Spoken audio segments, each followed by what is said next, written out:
Welcome back, eyes and ghouls, to an extremely muffled episode of Haunted Palace. As you can see, I am well prepared for current year. uh,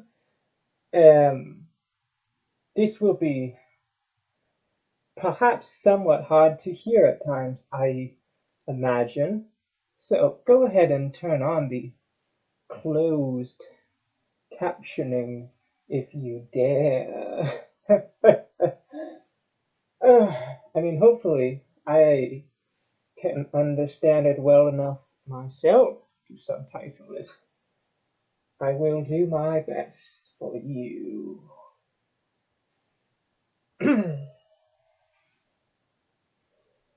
Today, well, you see, on this web site, on the internet, the interconnected web,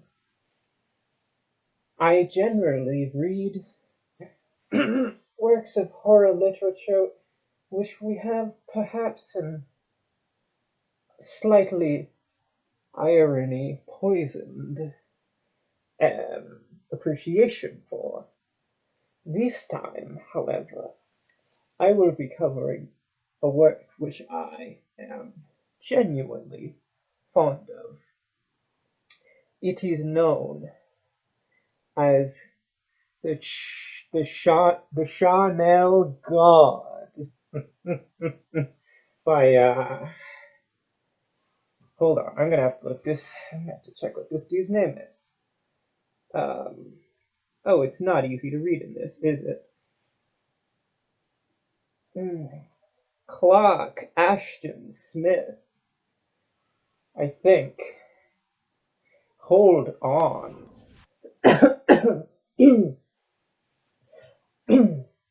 I believe that will be better.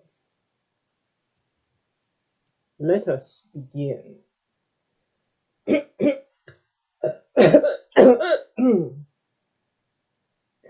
Mordigian is the god of Zul-Baser,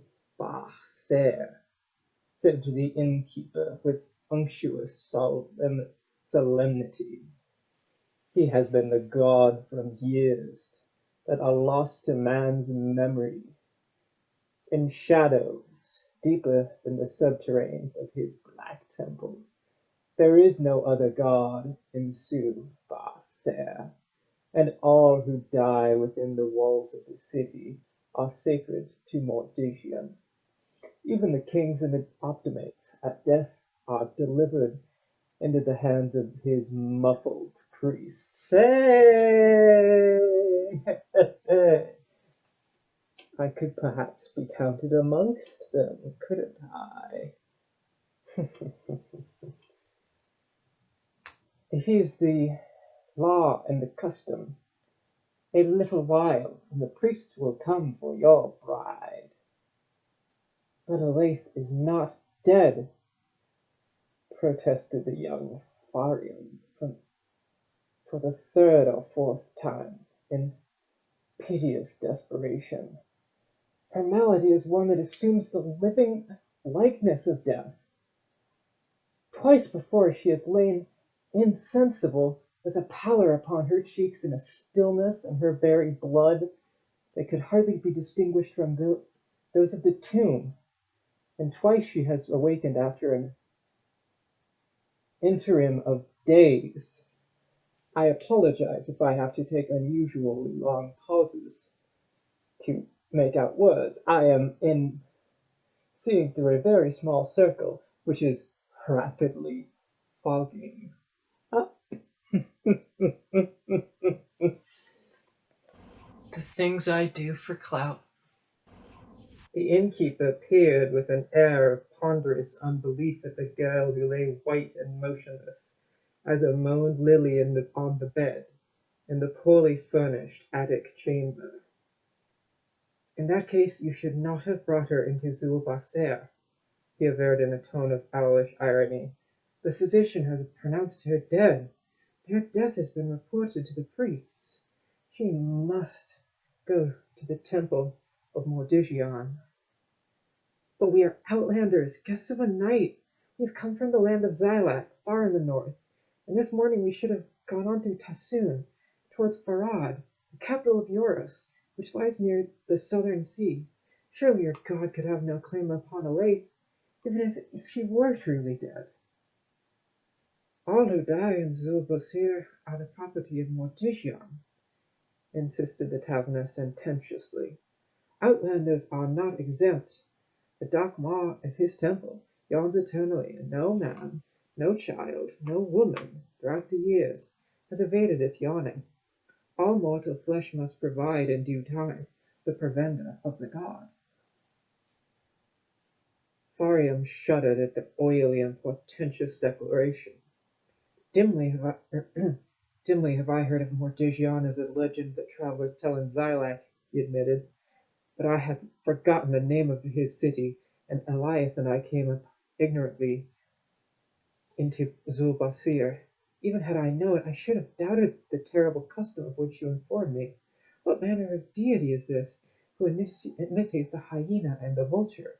Surely he is no god, but a ghoul.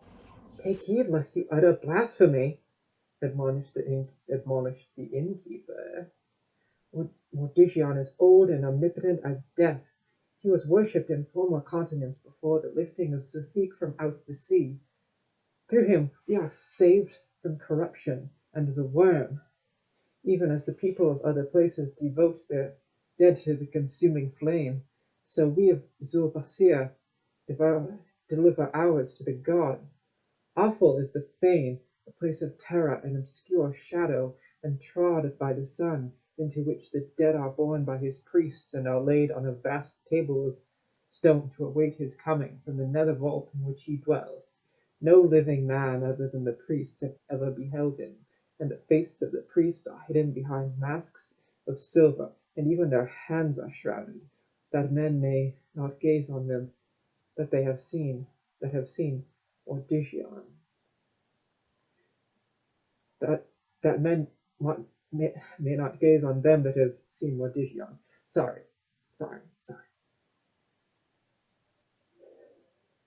But there is a king in Zulbasir, is there not? I shall appeal to him against this heinous and horrible injustice. Surely he will heed me. Bencor is the king, but he could not help you even if he wished. Your appeal will not even be heard. Mordigion is above all things. His law is sacred. Hark! For already the priests come. Farium, sick at heart with the Charnel terror and cruelty of the doom that impended for his girlish wife in this unknown city of nightmare, heard an evil, stealthy creaking on the stairs that led to the attic of the inn. The sound grew nearer with inhuman rapidity, and 4 strange figures came into the room, heavily garbed in funereal purple, and wearing huge masks of silver graven in the likeness of skulls. It was impossible to surmise their actual appearance, for, even as the taverner had hinted, their very hands were concealed by fingerless gloves. I should have worn some fingerless gloves so that I could do this, but, well, I forgot to.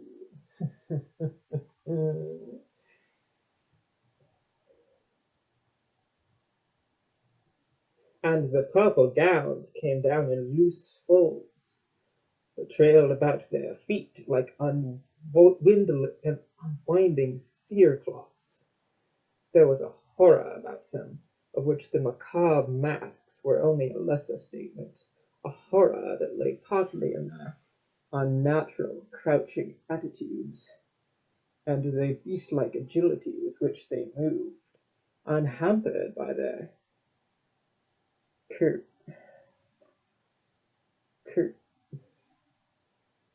cumbrous habiliments. I have not heard those words before, within my haunted palace. Have you? Well, I suppose you have now, haven't you? Among them they carried a curious blur made from interwoven strips of leather, and with monstrous bones that served for frame and handles. The leather was greasy and blackened, as if from long years of mortuary use. Without speaking to Farian or the innkeeper, and with no delay or formality of any sort, they advanced towards the bed on which Elith was lying. Undeterred by their more than formidable aspect, and wholly distraught with grief and anger, Farian drew from his girdle a short knife, the only weapon he possessed. Disregarding the minatory cry of the taverner, he rushed wildly upon the muffled figures. He was quick and muscular, and moreover was clad in light, close-fitting raiment, such as would seemingly have given him a brief advantage. The priests had turned their backs upon him, but as if they had foreseen his every move, two of them wheeled about with the swiftness of tigers, dropping the handles of bone that they carried. One of them struck the knife from Fariam's hand with a movement about that the eye could barely follow in its snaky darting. Then both assailed him, beating him back with terrible flailing blows of their shrouded arms, and hurling him half across the room into an empty corner. Stunned by his fall, he lay senseless for a term of minutes. Recovering blazedly, with eyes that had blurred as he opened them, he beheld the fact of the stout taverner stooping above him like a tallow-covered moon. The thoughts of Elith, more sharp than the thrust of a dagger, brought him back to agonizing consciousness. Fearfully he scanned the shadowy room, and saw that the ceramented priests were gone, that the bed was vacant. He heard the orotund and sepulchral croaking of the taverner. The priests of Mordegion are merciful. They make allowance for the frenzy and distraction of the newly bereaved. It is well for you that they are compassionate and considerate of mortal weakness. Fariam strung erect, as if his bruised and aching body were scorched by a sudden fire.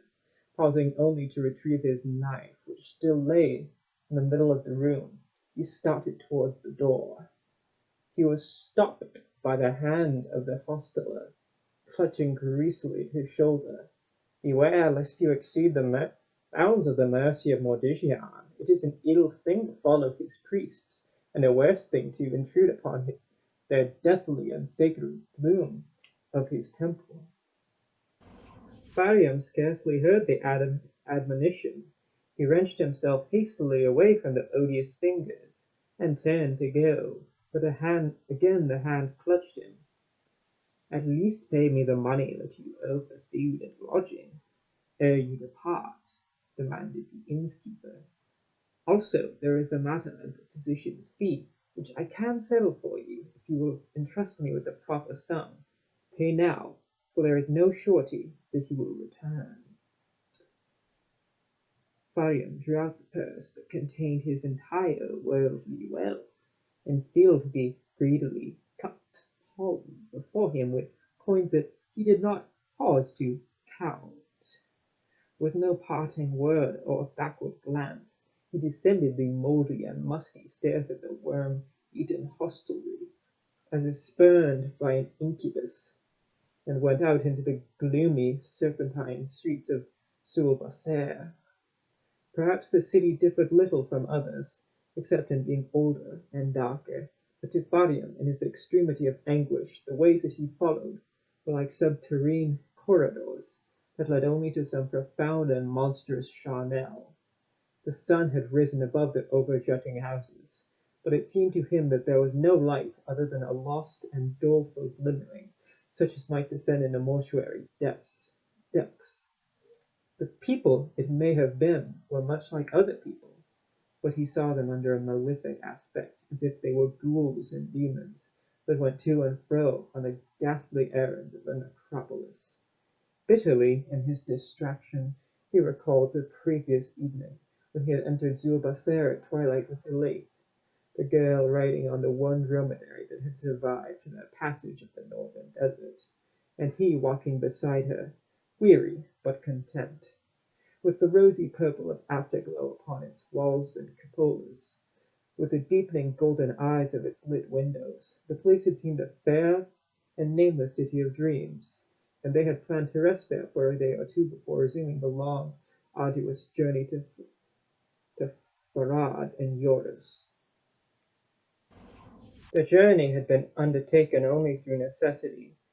Farium, an impoverished youth of noble blood, had been exiled because of the political and religious tenets of his family, which were not in accord with those of the reigning emperor, Calepos. Taking his newly wedded wife, Farium had set out for Yoros, where certain allied branches of the house to which he belonged had already established themselves and would give him a fraternal welcome. They had travelled with a large caravan of merchants, going directly southward to Tassim. Beyond the boundary of Zilak, amid the red sands of the Solotian waste, the caravan had been attacked by robbers, who had slain many of its members and dispersed the rest. Farium and his bride, escaping with the dromedaries, had found themselves lost and alone in the desert, and, failing to regain the road towards Tassim, had taken inadvertently another track, leading to Zuba Ser, a walled metropolis on the southwestern verge of the waste, which their itinerary had not included. Entering Zulbasser, the couple had repaired, for reasons of economy, to a tavern in the humbler quarter. There, during the night, Elate had been overcome by the third seizure of the cataleptic malady to which she was liable. The earlier seizures, occurring before her marriage to Fadian, had been recognized in their true character by the physicians of Zilak, and had been palliated by skillful treatment. It was hoped that the malady would not recur. The third attack, no doubt, had been induced by the fatigues and hardships of the journey. Fadium had felt sure that Elate would recover, but a doctor of Zulbasser, hastily summoned by the innkeeper, had insisted that she was actually dead, and in obedience to the strange law of the city, had reported her without delay to the priest of Ordicium. The frantic protests of the husband had been utterly ignored.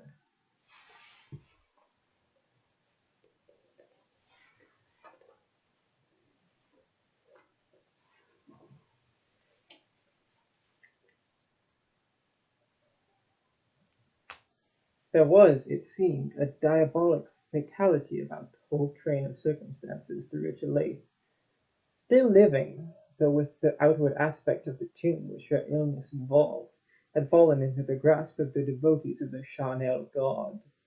Fadium pondered this fatality almost to madness, as he strode with furious, aimless haste along the eternally winding and crowded streets. To the cheerless information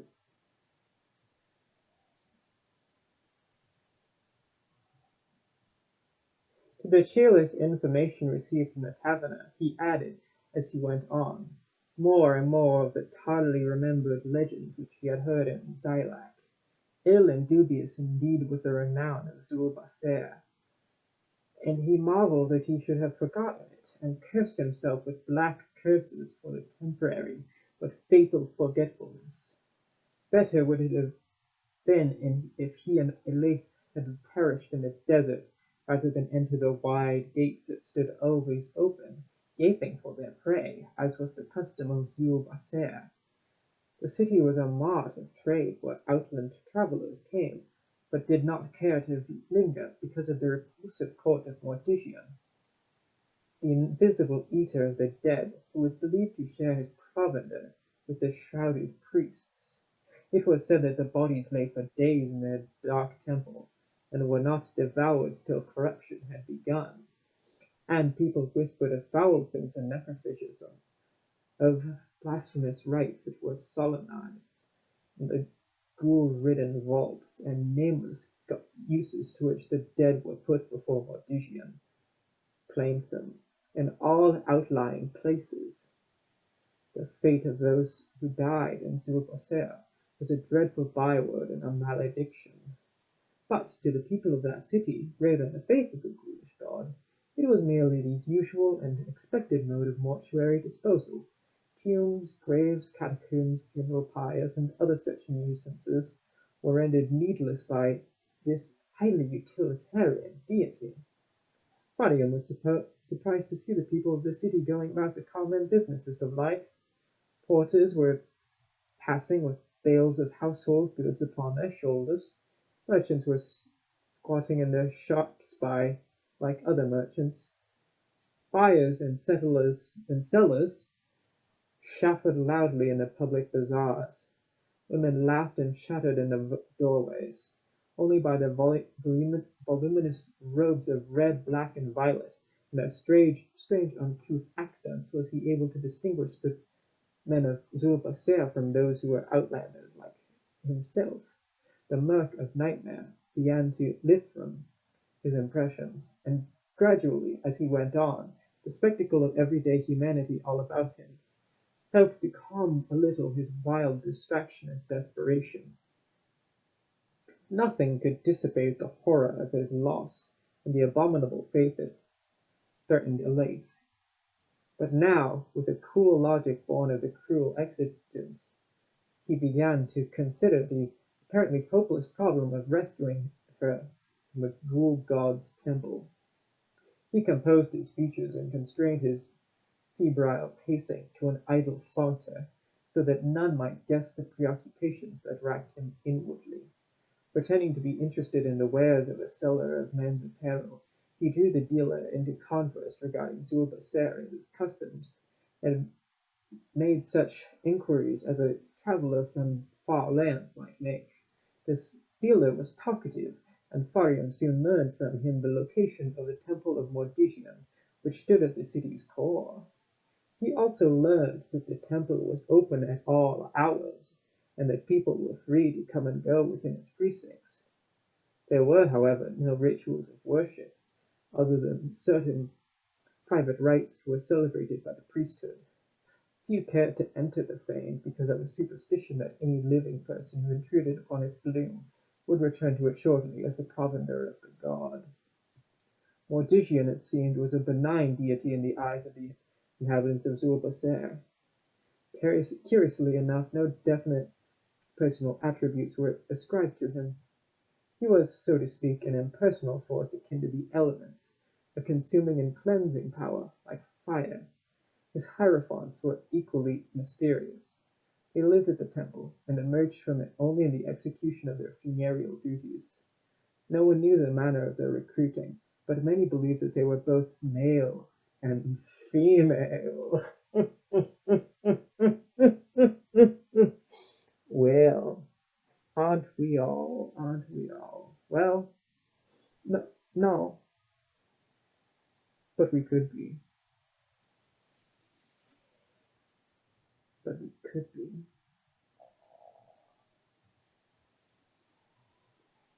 Thus renewing their numbers from generation to generation with no ulterior commerce. Others thought that they were not human beings at all, but an order of subterranean earth entities who lived forever, and who fed upon corpses like the god himself. Though this latter belief of late years a minor heresy had risen, some holding that Mortician was a mere hieratic figment, and the priests were the sole devourers of the dead. The dealer, quoting this heresy, made haste to disavow it with pious reprobation. Faryam chatted for a while on other topics, and then continued his progress through the city, going as forthrightly toward the temple as the obliquely running thoroughfares would permit. He had formed no conscious plan, but desired to reconnoiter the vicinage, and that which the garment dealer had told him. The one reassuring detail was the openness of the fane and its accessibility to all who dared enter. The rarity of visitors, however, would make Faryam conspicuous, and he wished above all to avoid attention. On the other hand, any effort to remove bodies from the temple was seemingly unheard of, a thing audacious beyond the dreams of the people of Zulbasea. Through the boldness of his design, he might avoid suspicion and succeed in rescuing Elaine. The streets that he followed began to turn downward and were narrower, dimmer, and more tortuous than any he had yet traversed. He thought for a while that he may have lost his way, and he was about to ask the passerby to redirect him when four of the priests of Mordician, bearing one of the curious little-like biers of the bone and leather, emerged from an ancient alley just before him. The bier was accompanied by the body of a girl, and for one moment of convulsive shock and agitation that had left him trembling, Faryam thought that the girl was Elaine. Looking again, he saw his mistake. The gown that this girl wore, though simple, was made of some rare exotic stuff. Her features, though pale as those of Elaine, were crowned with curls like the petals of heavy black poppies. Her beauty, warm and voluptuous even in death, differed from the blonde pureness of Elaine, as tropic lilies differ from narcissi. Quietly and maintaining a discreet interval, Faryam followed those sullenly shrouded figures and saw their lovely burden.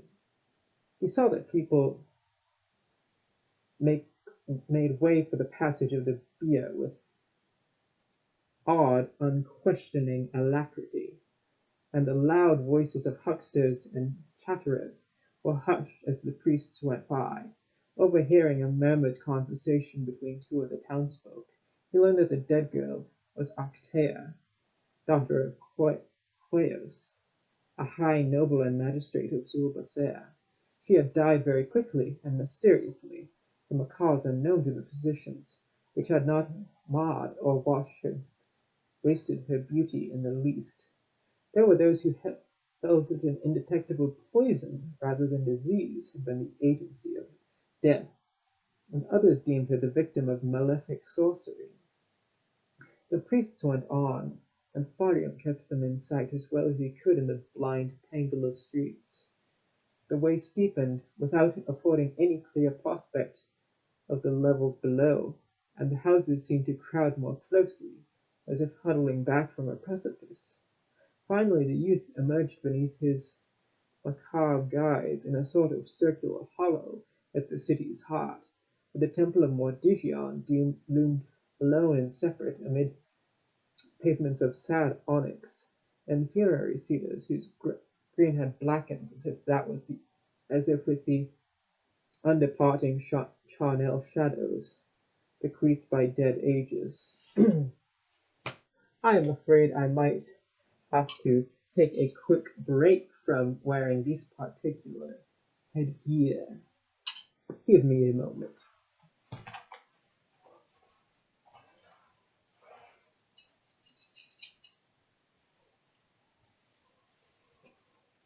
Thank you. The edifice was built of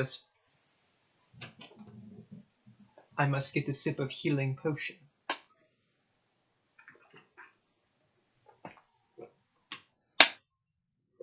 Yeah, okay. The edifice was built of a strange stone, hued as with the blackish purple of carnal decay, a stone that refused the ardent luster of noon and the prodigality of dawn or sunset glory. It was low and windowless, having the form of a monstrous mausoleum. Its portals yawned sepulchrally in the gloom of the cedars. Faryam watched the priests as they vanished within the portals, carrying the girl Octea, like phantoms who bury a phantom burden. The broad area of pavement between the recoiling house and the temple was now deserted, but he did not venture to cross it in the blare of betraying daylight. Circling the area, he saw that there were several other entrances to the great vein, all open and unguarded.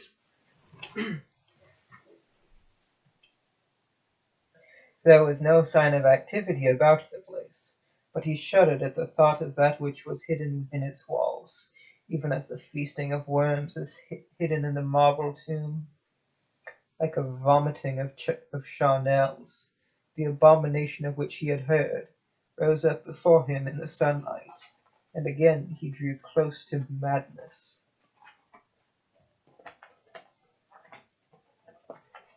Knowing that Olathe must lie among the dead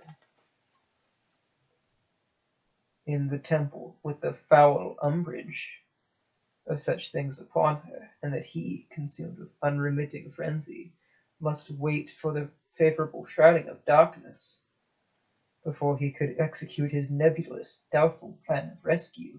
In the meanwhile she might awake and perish from the mortal horror of her surroundings, or worse, even that this might befall if the whispered tales were true. I'm insane. Abnon Thar, sorcerer and necromancer, was facilitating himself on the bargain he had made with the priests of Mortician. He felt, perhaps justly, that no one less clever than he could have conceived and executed the various procedures that had made possible this bargain, through which Octella, daughter of the proud Queos, would become his unquestioning slave. No other lover, he told himself, could have been resourceful enough to obtain a desired woman in this fashion. Octea, betrothed to Alos, a young noble of the city, was seemingly beyond the aspirations of a sorcerer. Abnon Thar, however, was no common hedge wizard, but an adept of long standing in the most awful and profound arcana of the black arts. He knew the spells that kill more quickly and surely than knife or poison at a distance, and he knew also the darker spells by which the dead can be reanimated even after years or ages of decay. He had slain Octella in a manner that none could detect, with a rare and subtle infiltration that had left no mark, and her body lay now among the dead in Mortician's temple. Tonight, with the tacit connivance of the terrible shrouded priests, he would bring her back to life. Abnon Thar was not native to Zulbaser, but had come many years before from the infamous half-mythic isle of Sotar, lying somewhere to the east of the huge continent of Zofik. Like a sleek young vulture, he had established himself in the very shadow of the Charnel fame, and had prospered, taking to himself pupils and assistants. His dealings with the priests were long and extensive, and the bargains he had made was far from being the first of its kind. They had allowed him the temporary use of bodies claimed by the Mortician, stipulating only that these bodies should not be removed from the temple during the course of any of his experiments in necromancy. Since the privilege was slightly irregular from their viewpoint, he had found it necessary to bribe them, not, however, with gold, but with the promise of its liberal purveyance of matters more sinister and corruptible than gold. The arrangement had been satisfactory enough to all concerned. Cadavers had poured into the temple with more than their usual abundance ever since the coming of the sorcerer.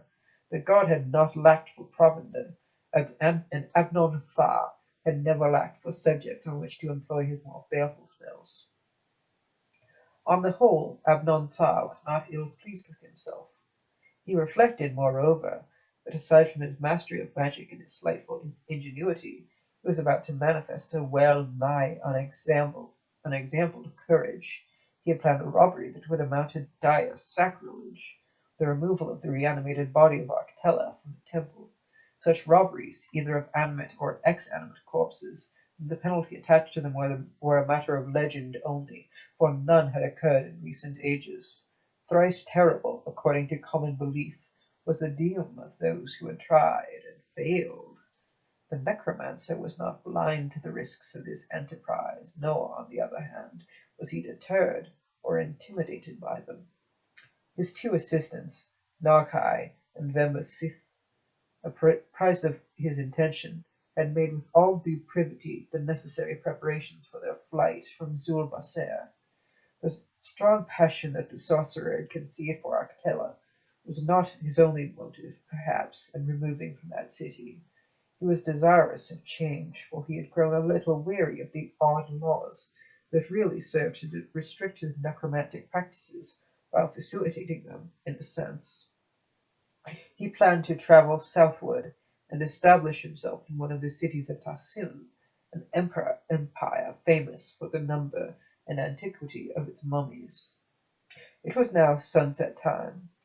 4 dromedaries, bred for racing, waited in a courtyard of Abnon Thar's house, a high and mouldering mansion that seemed to lean forward upon the open, circular area belonging to the temple.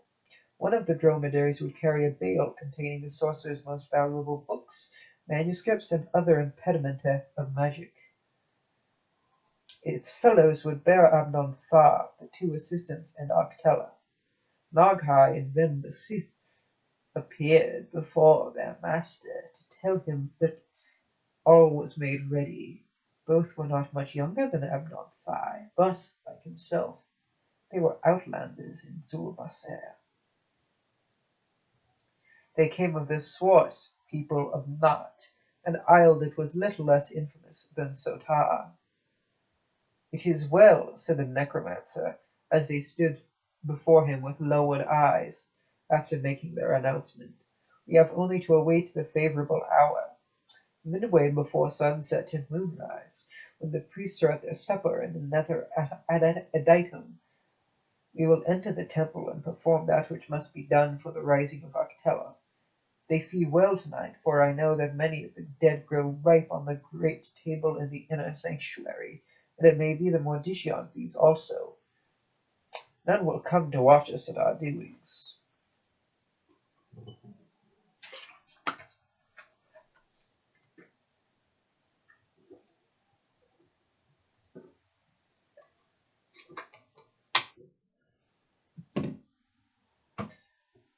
But, master, said Nagai, shivering a little behind his robe of baccarat red, is it wise after all to do this thing? Must you take the girl from the temple always? Ere this you have contented yourself with the brief loan that the priests allow, and have rendered back the dead in the required state of examination. Truly is it well to violate the laws of the god? Men say that the wrath of Mordician, though seldom loosed, is more dreadful than the wrath of all other entities. For this reason none has dared to defraud him in later years, or attempt the removal of any of the corpses from his fane. Long ago, it is told, a high noble of the city bore hence the cadaver of a woman he had loved, and fled with it into the desert. But the priests pursued him, running more swiftly than jackals, and the fate that overtook him is a thing whereof the legends whisper but dimly. I fear neither Mordician nor his creatures, said Abnon Thar, with a solemn vainglory in his voice. My dromedaries can outrun the priests, even granting that the priests are not men at all, but ghouls, as some say. And there is small likelihood that they will follow us. After their feasting tonight, they will sleep like gorged vultures. The morrow will find us far on the road to Tassun, ere they awake. The master is right, interpolated Vembasith. We have nothing to fear. But they say that Mordician does not sleep, insisted Margai, and that he watches all things eternally from this black vault beneath the temple. So have I heard, said Obnon Thar, with a dry and learned air. But I consider that such beliefs are mere superstition. There is nothing to confirm them in the real nature of corpse-eating entities. So far I have never beheld Mordigion either sleeping or awake, but in all likelihood he is merely a common ghoul. I know these demons and their habits. They differ from hyenas only through their monstrous shape and size and their immortality. Still, I must deem it an ill thing to cheat Mordigion, muttered Nagai beneath his breath. The words were caught by the quick ears of Abnon Tha. Nay, there is no question of cheating. Well have I served Mordigion and his priesthood, and amply have I lauded their black table. Also, I shall keep, in a sense, the bargain that I have made concerning Arctella, the providing of a new cadaver in return for my necromantic privilege. Tomorrow, the young Alos, the betrothed of Arctella, will lie in her place among the dead. Go now and leave me, for I must devise the inward invocation that will rot the heart of Alos like a worm that awakens at the core fruit. To Farium, fevered and distraught, it seemed that the cloudless day went by without the sluggishness of a corpse-clogged river. Unable to calm his agitation, he wandered aimlessly through the thronged bazaars, till the western towers grew dark on a heaven of saffron flame, and the twilight rose like a grey and curdling sea among the houses. Then he returned to the inn where Elaith had been strucken, and claimed the dromedary which he had left in the tavern stables. Riding the animal through dim thoroughfares, lit only by the covert gleam of lamps or tapers from half-closed windows, he found his way once more to the city's centre.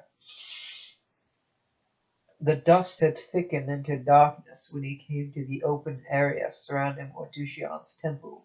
The windows of mansions fronting the area were shut and lightless as dead eyes, and the fane itself, a colossal bulk of gloom, was rayless as any mausoleum beneath the gathering stars. No one, it seemed, was abroad, and though the quietude was favourable to his project, Farium shivered with a chill of deathly menace and desolation. The hoofs of his camels rang on the pavement with a startling and preternatural clangor, and he thought that the ears of hidden ghouls, listening alertly behind the silence, must surely hear them. However, there was no stirring of life in that sepulchral gloom. Reaching the shelter of one of the thick groups of ancient cedars, he dismounted and tied the dromedary to a low-growing branch. Keeping among the trees like a shadow among shadows, he approached the temple with infinite wariness, and circled it slowly, finding that its four doorways, which corresponded to the four quarters of the earth, were wide open, deserted, and equally dark. Returning at length to the eastern side, on which he had tethered his camel, he emboldened himself to enter the blackly gaping portal. Crossing the threshold, he was engulfed instantly by a dead and clammy darkness, touched with the faint fetor of corruption, and a smell as of charred bone and flesh. He thought that he was in a huge corridor, and feeling his way forward along the right-hand wall, he soon came to a sudden turn, and saw a bluish glimmering far ahead, as if some central asylum where the hall ended. Massy columns were silhouetted against the glimmering, and across it, as he drew nearer, several dark and muffled figures passed, presenting the profiles of enormous skulls. Two of them were sharing the burden of a human body, which they carried in their arms. To Farium, pausing in the shadowy hall, it had appeared that the vague taint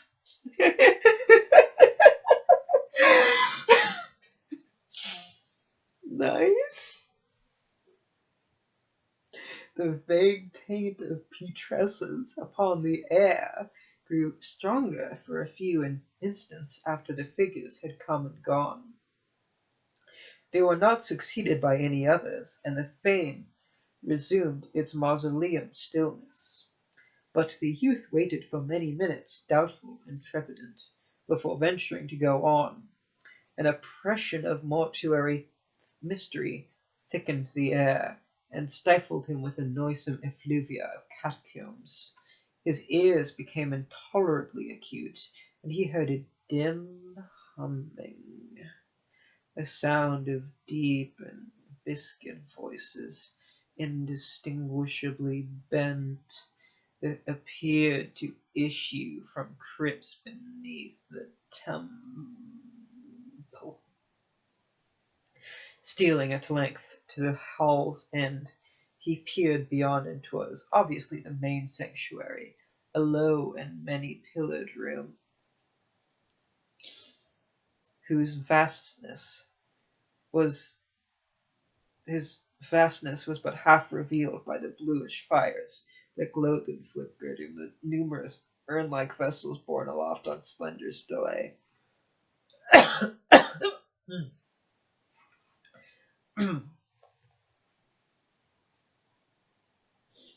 Farium hesitated upon that awful threshold, for the mingled odours of burnt and decaying flesh were heavier on the air, as if he had drawn nearer to their sources, and the thick humming seemed to ascend from a dark stairway in the floor, beside the left-hand wall. But the room, to all appearance, was empty of life, and nothing stirred except the wavering lights and shadows. The watcher discerned the outlines of a vast table in the centre, carved from the same black stone as the building itself. Upon the table, half lit by the flaming urns, or shrouded by the umbrage of the heavy columns, a number of people lay side by side, and Farium knew that he had found the black altar of Mortician, whereupon were disposed the bodies claimed by the gods. God, singular, sorry.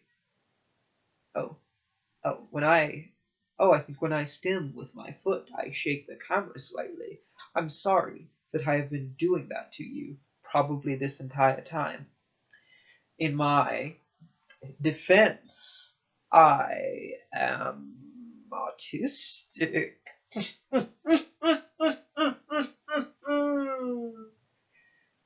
Not in it, like for real.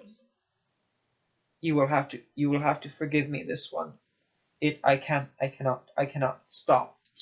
I will not stop. At any point. Have fun. I hope you like this. I hope you like my calming vibrations of the world, of my haunted palace.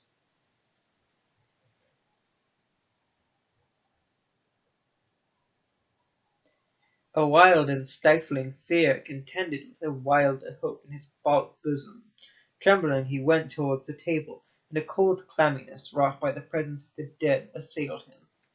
The table was nearly 30 feet in length, and it rose waist-high on a dozen mighty legs. Beginning at the nearer end, he passed along the row of corpses, peering fearfully into each upturned face. All sexes, and many ages, and differing ranks were represented. Nobles and rich merchants were crowded by beggars in filthy rags. Some were newly dead, and others, it seemed, had lain there for days, and were beginning to show the marks of corruption. There were many gaps in the ordered row, suggesting that certain of the corpses had been removed. Farium kept on in the dim light, searching for the loved features of Olathe. At last, when he was nearing the further end, and had begun to fear that she was not among them, he had found her. With the cryptic pallor and stillness of her strange malady upon her, she lay unchanged on the chiseled stone. A great thankfulness was born in the heart of Farium, for he felt sure that she was not dead, and that she had not awakened at any time to the horrors of the temple. If he could bear her away from the hateful purlei of Zulbasser without detection, she would recover from her death-simulating sickness. Cursorily, he noticed that another woman was lying beside Olathe, and recognized her as the beautiful Arctella, whose bearers he had followed almost to the portals of the fane. He gave her no second glance, but stooped to lift Olathe in his arms. At that moment he heard a murmur of low voices in the direction of the door by which he had entered the sanctuary. Thinking that some of the priests had returned, he dropped swiftly on hands and knees and crawled beneath the ponderous table which afforded the only accessible hiding place. Retreating into shadow beyond the glimmering shed from the lofty urns, he waited and looked out beneath the pillar-thick legs. Their voices grew louder, and he saw the curiously sandaled feet and shortish robes of three persons who approached the table of the dead and paused in the very spot where he himself had stood a few moments ago. Who were they? He could not surmise, but their garments were of light and swarthy red, were not the shrouding of Mordevian's priest. He was uncertain whether or not they had seen him, and crouching in the low space beneath the table, he plucked his dagger from its sheath. Now he was able to distinguish three voices, one solemn and unctuously imperative, one somewhat guttural and growling, and the other shrill and nasal. Oh, they had canonical ones. Well, one of them was right, at least, I think. The accents were alien, different from those of the men of Zulbasir, and the words were often strange to Farian. Also, much of the converse was inaudible. "Here, at the end," said the solemn voice. "Be swift, we have no time to loiter." "Yes, master, but who is the other? Truly, she is very fair." A discussion seemed to take place in discreetly lowered tones. Apparently the owner of the guttural voice was urging something that the other two opposed. The listener could distinguish only a word or two here and there, but he gathered that the name of the first person was Vembisith, and that the one who spoke in a nasal, shrilling voice was called Nagai, at last above the others. The grave accents of the man addressed only as the master were clearly audible. "I do not altogether approve. You will delay our departure, and the other two must ride on one dromedary. But take her, Vembasith, if you can perform the necessary spells unaided. I have no time for a double incantation. It will be a good test of your proficiency." There was a mumbling as if of thanks or acknowledgment from Vembasith. Then the voice of the master. "Be quiet now, and make haste." To Farian, wondering vaguely and uneasily as to the import of this colloquy, it seemed that two of the three men pressed closer to the table, as if stooping above the dead. He heard a rustling of cloth upon stone, and an instant later he saw that all three were departing among the columns and stellae, in a direction opposite to that from which they had entered the sanctuary. Two of them carried burdens that glimmered palely and indistinctly in the shadows. A black horror clutched at the heart of Farian, for all too clearly he surmised the nature of those burdens and the possible identity of one of them. Quickly he crawled forth from his hiding place and saw that Olathe was gone from the black table. Together with the girl Octella, he saw the vanishing of the shadowy figures and the gloom that zoned the chamber's western wall. Whether the abductors were ghouls or worse than ghouls he could not know, but he followed swiftly, forgetful of all caution in his concern for Olathe. Reaching the wall, he found the mouth of a corridor and plunged into it headlong. Somewhere in the gloom ahead he saw a ruddy glimmering of light. Then he heard a sudden, sullen metallic grating, and the glimmer narrowed to a slit-like gleam, as if the door of the chamber from which it issued were being closed. Following the blind wall, he came to that slit of crimson light. A door of darkly tarnished bronze had been left ajar, and Farian dared in on a weird, unholy scene, illuminated by the blood-like flames that flared and soared unsteadily from high urns upborne on sable pedestals. The room was full of a sensuous luxury that accorded strangely with the dull funereal stone of that temple of death. There were couches and carpets of superbly figured stuff, vermilion, gold, azure, silver, and jeweled censers of unknown metal stood in the corners. A low table at one side was littered with curious appliances and occult bottles, such as might be used in medicine or sorcery.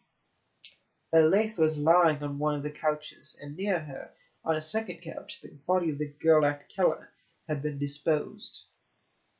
The abductors, whose faces Parium now beheld for the first time, were busying themselves with the singular preparations that mystified him prodigiously. His impulse to invade the room was repressed by a sort of wonder that held him enthralled and motionless. One of the three, a tall, middle-aged man who he identified as the master, had assembled certain peculiar vessels, including a small brazier and a censer, and had set them on the floor beside Actella. The second, a younger man with lecherous eyes, had placed similar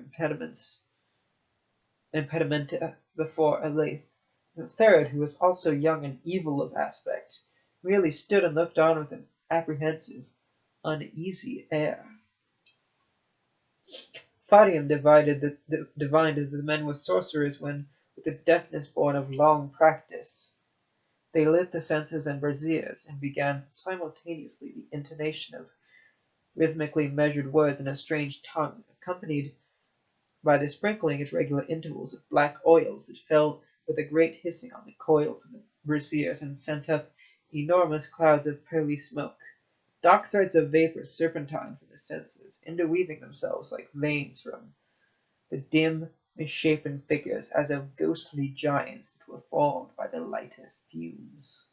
A reek of intolerably acrid balsams filled the chamber, assailing and troubling the senses of Fadium, till the scene wavered before him and took on a dreamlike vastness, a narcotic distortion. The voices of the necromancer mounted and fell, as if in some unholy paean. Imperious, exigent, they seemed to implore the consummation of forbidden blasphemy, like thronging phantoms, writhing and swirling with magnificent, malignant life. The vapors rose about the couches on which lay the dead girl and the girl who bore the outward likeness of death. Then, as the fumes were riven apart in their baleful seething, Fadium saw that the pale figure of Eleth had stirred like a sleeper who awakens, that she had opened her eyes and was lifting a feeble hand from the gorgeous couch. The younger necromancer ceased his chanting on a sharply broken cadence, but the solemn tones of the others still went on, and still there was a spell on the limbs and senses of Fadium, making it impossible for him to stir. Slowly the vapors flowed like a rout of dissolving phantoms. The watchers saw that the dead girl, Actella, was rising to her feet like a somnambulist. The chanting of Adnon Tha, standing before her, came sonorously to an end. In the awful silence that followed, Fadium heard a weak cry from Eleth, and then the jubilant, growing voice of Vembasaith, who was stooped above her. "Behold, O Adnon Tha, my spells are swifter than yours, for she that I have chosen awakened before Actella." Fadium was released from his thraldom as if through the lifting of an evil enchantment. He flung back the ponderous door of darkened bronze that ground with protesting clangors on its hinges. His dagger drawn, he rushed into the room. Eleth, her eyes wide with piteous bewilderment, turned toward him and made an ineffectual effort to arise from the couch. Actella, mute and submissive before Adnon Tha, appeared to heed nothing but the will of the necromancer. She was like a fair and soulless automaton. The sorcerers, turning as Fadium entered, sprang back with an instant agility before his onset, and drew the short, cruelly crooked swords from which they all carried. Nagai struck the knife from Fadium's fingers with a darting blow that shattered its thin blade at the hilt, and Vembasaith, his weapon swinging back in a vicious arc, would have killed the youth promptly if Adnon Tha had not intervened and bade him stay. Fadium, standing furious but irresolute before the lifted swords, was aware of the darkly searching eyes of Adnon Tha, like those of some nyctalopic bird of prey. "I would know the meaning of this intrusion," said the necromancer. Truly, you are bold to enter the temple of Mortician. I came to find the girl that lies yonder, declared Farion. She is Eleith, my wife, who was claimed unjustly by the god. But tell me, why have you brought her here to this room, from the table of Mortician? What manner of men are you, that raise up the dead as you have raised this other woman? I'm Abnon Thar, the necromancer, and these others are my pupils, Malachi and Vemdesith. Give thanks to Vemdesith, for verily he has brought back your wife from the Palais of the dead with a skill excelling that of his master. She awoke ere the incantation was finished. Fadi glared with implacable suspicion at Abnon Thar. Eleith was not dead, but only as one in a trance, he averred. It was not your pupil's sorcery that awakened her, and verily, whether Eleith be dead or living is not a matter that should concern any but myself. Permit us to depart, for I wish to remove with her from Abnon Basir, in which we are only passing travellers. So speaking, he turned his back on the necromancers and went over to Eleith, who regarded him with dazed eyes, but uttered his name feebly as he clasped her in his arms. This is a remarkable coincidence, purred Abnon Thar. I and my pupils are also planning to depart from Zulbasir, and we start this very night. Perhaps you will honor us with your company. I thank you, said Fardium curtly, but I am not sure that our roads lie together. Eleith and I would like to go towards Tassoon. Now, by the black altar of Mortician, that is still stranger coincidence, for Tassoon is also our destination. We take with us the resurrected girl Actella, who I have deemed too fair for the Charnel God and his ghouls. Farian divined the dark evil that lay behind the oily, mocking speeches of the necromancer. Also, he saw the furtive and sinister sign that Abnon Thar had made to his assistance. Weaponless, he could give only a formal assent to the sardonic proposal. He knew well that he would not be permitted to leave the temple alive, for the eyes of Nagai and Vimbaseeth regarding him closely were alight with the red lust of murder. Come, said Abnon Thar, in a voice of imperious command. It is time to go. He turned to the still figure of Actella and spoke an unknown word.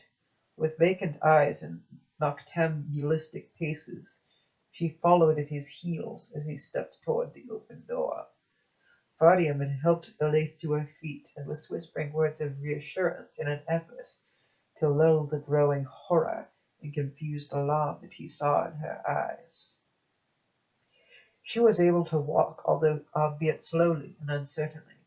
Vembaseeth and Nargai drew back, motioning that she and Farium should precede them, but Farium, sensing their intent to slay him as soon as his back was turned, obeyed unwillingly and looked desperately about for something that he could seize as a weapon. One of the metal braziers, full of smouldering coals, was at his very feet. He stooped quickly, lifted it in his hands, and turned upon the necromancers. Vembaseeth, as he had suspected, was prowling towards him with upraised sword, and was making ready to strike. Fadium held the brazier and its glowing contents full in the necromancer's face, and Vembaseeth went down with a terrible, smothered cry. Nagai, snarling ferociously, leapt forward to assail the defenceless youth. The scimitar gleamed with a wicked lustre and the lurid glare of the irons as he swung it back for the blow. But the weapon did not fall, and Farium, steeling himself against the impending death, became aware that Nagai was staring beyond him as if petrified by the vision of some Gorgonian spectre. As if compelled by another will than his own, the youth turned and saw the thing that had halted Nagai's blow. Actella and Abnon Thar, pausing before the open door, were outlined against a colossal shadow that was not wrought by anything in the room. It filled the portals from side to side. It towered above the lintel, Then slowly it became more of a shadow. It was a bulk of darkness. More than a shadow, I should say. It was a bulk of darkness, black and opaque, that somehow blinded the eyes with a strange dazzlement. It seemed to suck the flame from the red urns and fill the chamber with a void of utter death, with a chill of utter death and voidness. Its form was that of a worm-shapen column, huge as a dragon, its further coils still issuing from the gloom of the corridor, but it changed from moment to moment, swirling and spinning as if alive with the vortical energies of dark eons. Briefly it took the semblance of some demoniac giant with eyeless head and limbless body, and then, leaping and spreading like smoky fire, it leapt forward into the chamber.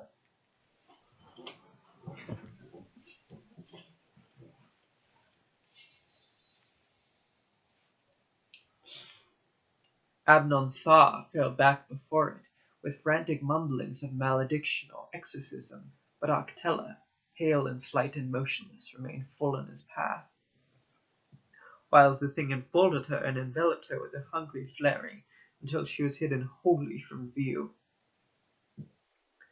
Fadium, supporting a lathe who leaned weakly on his shoulder as if about to swoon, was powerless to move. He forgot the murderous Nagai. It seemed that he and Elaith were but faint shadows in the presence of embodied death and dissolution. He saw the blackness grow and wax with the towering of bed flame as it grew about Octella, and he saw it gleam with eddying hues of sombre iris like the spectrum of a sable sun. For an instant he had a soft and flame-like murmuring, then, quickly and terribly, the thing ebbed from the room. Octella was gone, as if she had dissolved like a phantom on the air. Borne on a sudden gust of strangely mingled heat and cold, there came an acrid odour, such as would rise from a burnt-out funeral pyre. Mortician! shrilled Nagai in hysteric terror. It was the god Mortician! He has taken Octella! It seemed that his cry was answered by a score of sardonic echoes, unhuman as the howling of hyenas, and yet articulate, that repeated the name Mortician. Into the room from the dark hall there poured a horde of creatures whose violet robes alone identified them in Fadium's eyes as the priests of the ghoul god. They had removed the skull-like masks, revealing heads and faces that were half anthropomorphic, half canine, and wholly diabolic. Also, they had taken off the fingerless gloves. There were at least a dozen of them. Their curving talons gleamed in the bloody light like the hooks of darkly tarnished metal. Their spiky teeth, longer than coffin nails, protruded from snarling lips. They closed like a ring of jackals on Abnon Thar and Nagai, driving them back into the farthest corner. Several others, entering tardily, fell with a bestial ferocity on Vembasith, who had begun to revive, and was moaning and writhing on the floor amidst the scattered coals of the brazier. They seemed to ignore Fadium and Elaith, who stood looking on as if in some baleful trance. But the hindmost, ere he joined the assailants of Vembasith, turned to the youthful pair and addressed them in a hoarse, hollow voice, like a tomb reverberate barking.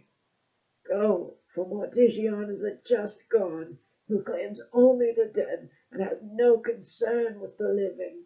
And we, the priests of Mortician, deal in our own fashion with those who violate the law by removing the dead from the temple. Fadium, with Elaith still leaning on his shoulder, went out into the dark hall, hearing a hideous clamour in which the screams of men were mingled with the growlings of jackals, a laughter as of hyenas. The clamour ceased as they entered the blue-lit sanctuary and passed towards the outer corridor, and the silence that filled Mortician's fane behind them was deep as the silence of the dead from the black altar table.